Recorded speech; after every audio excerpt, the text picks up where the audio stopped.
Hi అండి, welcome back to my channel. ఇప్పుడు నేను ఏం చూపించాలనుకుంటున్నానంటే ఇవాళ నేను చేసిన వంటకాలు చూపించాలనుకుంటున్నానండి. ఇదిగోండి టమాటా పప్పు, మెంతి మజ్జిగ చారు, కొబ్బరి మామిడికాయ పచ్చడి. ఇది పొద్దున మేము పెసరట్లు వేసాము, దాంట్లోకి శనక్కాయ చట్నీ.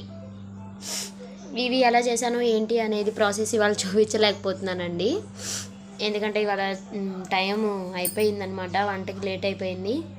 అందుకనే ఎలా చేస్తున్నాను ఏంటి అని ప్రాసెస్ మటుకు చూపించలేకపోతున్నాను. అందుకనే చేసిన వంటకాలని చూపిస్తున్నాను. ఇది మెంతి మజ్జిగ చారండి, చాలా బాగుంటుంది. నెక్స్ట్ వీడియోలో చూపిస్తా మీకు కావాలి అంటే. ఇది కొబ్బరి మామిడికాయ చట్నీ, ఇది కూడా చాలా బాగుంటుంది. టమాటా పప్పు, ఆలుగడ్డ ఫ్రై కూడా చేశానండి, అది అయిపోయింది, బాక్స్లో పెట్టేశాను. ఈ వీడియో కనుక మీకు నచ్చినట్టయితే లైక్ చేయండి, షేర్ చేయండి, మా ఛానల్ని సబ్స్క్రైబ్ చేసుకోండి మరిన్ని వీడియోస్ కోసం. Thank you.